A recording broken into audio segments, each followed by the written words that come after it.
తీసుకున్న తర్వాత బూతులు మాట్లాడకూడదు, అబద్ధాలు మాట్లాడకూడదు, దొంగతనాలు చేయకూడదు, మనము ఎవరిని కించిపరిచి మాట్లాడకూడదు. ఇవన్నీ ఉంటేనే మనం బాప్తీసం తీసుకోవాలి. నేను బాప్తీసం తీసుకున్నానంటే నాకు పెళ్ళికి ఇచ్చేస్తారు బాప్తీసం. నాకు అసలు బాప్తీసం అంటే ఏంటి? అప్పుడు సండే స్కూల్ నడిపించినాను కూడా నేను వద్దన్నాను. నాకు ఇంకా దేవుడి కోసం నేను తెలుసుకోవాలి బోల్డ్ ఉన్నది. సండే స్కూల్ చెప్పేసినంత రాన్నే మనం ఏమి నేను తెలిసినట్టు కాదు. నాకు వద్దు వద్దు అని అన్నా కూడా వినలేదు. ఇంకా ప్రాక్టీస్ సీట్ చదవాలంటే బాప్తీసం తీసుకోవాలి సంఘంలోని. అందుకని ఇంకా అప్పుడు బాప్తీసం నేను ఇప్పుడు చాలా బాధపడతాను నేను, ఎందుకంటే బాప్తీసం అప్పుడు నేను ఎందుకని తీసుకున్నాను అని. కానీ ఇప్పుడు తీసుకోవాలి. కానీ బాప్తీసం అనేది ఒక్కసారి తీసుకోవాలి. బాప్తీసం అన్నిసార్లు బాప్తీసం తీసుకుంటే బాప్తీసానికే మనం విలువ ఇవ్వలేనట్టు, దాన్ని మనం కించిపరిచినట్టు. మనం ఎప్పుడున్నా కూడా ఒక్కసారి మనం ఎంత మారుతున్నా ఎంత ఎలా ఉన్నాను కూడా అది కొంతమందికే తెలుసు. అది బాప్తీసం అనేది యేసుక్రీస్తు వారు బాప్తీసం ఇచ్చి యాహాను ఒక్కసారి ఇచ్చారు, కానీ చాలాసార్లు ఇవ్వలేదు కదా. ఒక్కసారి మాత్రమే తీసుకోవాలి. అప్పుడు దేవుడు పరిశుద్ధాత్మ యేసుక్రీస్తు వారి మీదకి వచ్చి ఉన్నది. మనం ఏం చేస్తున్నామంటే మనం నచ్చినప్పుడల్లా తీసేసుకుంటున్నాం బాప్తీసం, కానీ అది బాప్తీసం అవ్వదు. ఎప్పుడును కూడా మన నిజముగా విరిగి నలిగిన హృదయమును మారు మనసును పొందినప్పుడు తీసుకుంటేనే అది బాప్తీసం. బాప్తీసం తీసుకోవాలి చాలామంది ఏదో నీటిలో మునిగి లెగిసిపోవటమే కదా అని అనుకుంటున్నారు, అంతే. కానీ కాదు. మనం బాప్తీసం తీసుకున్నామంటే మన నడక, మన చూపు, మన ప్రవర్తన చాలా జాగ్రత్తగా ఉండాలి. బాప్తీసం తీసుకున్న మన నోరుని మనం స్వాధీనంలో ఉంచుకోవాలి. మన నోరునే కాదు మన హృదయమును కూడా స్వాధీనంలో ఉంచుకోవాలి. ప్రతి ఒక్కరమును కూడా బాప్తీసం ఏంటంటే ఒక 10 వారాలు చర్చికి వెళ్ళిపోయి బాప్తీసం తీసేసుకోవడం కాదు. అది నిజమైన రక్షణ. మనకు తెలుసు నిజమైన రక్షణ ఏంటనేది. కానీ అయినా సరే మనం ఏం చేస్తామంటే ఎవరో తీసేసుకోమంటున్నారో, ఎవరో బాప్తీసం తీసేసుకోమంటున్నారు కదా అని తీసేసుకుంటున్నారు, అంతే తప్ప. కానీ బాప్తీసం తీసుకున్నామంటే చాలా జాగ్రత్త. కొంతమంది ఏమనుకుంటారు, నేను సంస్కారం తీసుకోవట్లేదు, బాప్తీసం తీసుకున్నాను కానీ బాప్తీసం తీసుకోవటానికి లేదు అని అనుకుంటున్నారు. కానీ కాదు. మనం ఎప్పుడు కూడా బాప్తీసం తీసుకున్నప్పుడు కూడా చాలా జాగ్రత్తగా ఉండాలి. చదువు.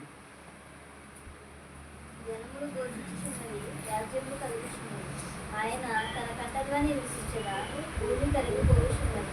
సైన్యంలో కర్తవ్యకు యెహోవా మనకు తోడై ఉన్నాడు. యాకోబు యొక్క దేవుడు మనకు ఆశ్రయమై ఉన్నాడు. జలములు ఘోషించుచున్నవి, జనములు ఘోషించుచున్నవి, రాజ్యములు కదులుచున్నవి. ఆయన కంఠధ్వని వినిపించగా భూమి కదిలిపోచున్నది. మనం ఇవన్నీ కూడా కదులుచున్నవి, కానీ మన హృదయాలు మాత్రమే కరుగుచున్నాయి అంటారా? మన హృదయము ఎప్పుడు దేవుని వైపు చూడట్లేదు.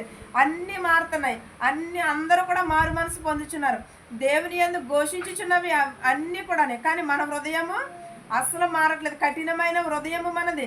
దేవుడు మనకి మంచి హృదయమునే ఇచ్చాడు. దేవుడు అందరికీ ఒకేలాగానే సృష్టించాడు, కానీ వారి మనస్తత్వములను బట్టి వారు మలుచుకుంటున్నారు, అంతే తప్ప. కానీ దేవునిని మనము ప్రార్థిస్తున్నామంటే ఎలా ప్రార్థిస్తున్నాం అనేది, రాజ్యములు ఘోషించుచున్నవి, కంఠధ్వని వినిపించుచున్నది, భూమి కదిలిపోచున్నది, కానీ మన హృదయమును మాత్రం కదిలించలేకపోతున్నాం. మనం చేసిందే రైట్, మనం చెప్పిందే శాసనం అనుకుంటున్నాం, కానీ కాదు. ఒక రోజున మనము ప్రతి ఒక్కరమును కూడా తీర్పు రోజు ఉన్నది. అప్పుడు ప్రతి ఒక్కరమును కూడా సూర్యోదయంలో సహాయం చేయుచున్నాడు కదా మనకి దేవుడు, లేకపోతే రాజ్యములు ఇచ్చుచున్నాడు కదా, మనం వినిచున్నాం కదా అని అనుకుంటున్నాం. కానీ ఒకరోజు దేవుని రాకడ సమీపాలు. చాలా చోట్ల మన చుడిదీరుగా చాలా భయంకరంగా ఉన్నాయి రోజులు. దేవుడు మనల్ని ఆశీర్వదించి ఎలా నిలవబెట్టాడంటే, అది ఎవరో చేసుకున్న, మన పితరులో ఎవరో చేసుకున్న పుణ్యం వల్లనే మనం ఎలా ఉన్నాం.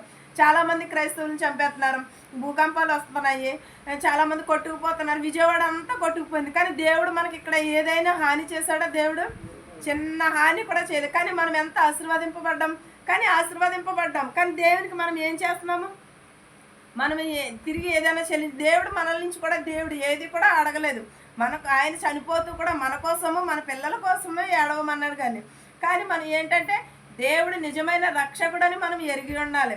దేవుని మనం ఎప్పుడూ కూడా స్తుతిస్తూ ఉండాలి, దేవుని కీర్తిస్తూ ఆరాధిస్తూ ఉండాలి. మన హృదయంలో వాక్యం ఉండాలి, మన పెదవుల మీద ఎప్పుడూ కూడా స్తుతి ఉండాలి. అది మానేసి మన పెదవుల మీద ఏముంటున్నాయి? బూతులు ఉంటున్నాయి. మన మనసులో ఏముంటుంది? కుళ్ళి, అసూయ, స్వార్థము, ఇవే నిండుకుపోయి ఉన్నాయి.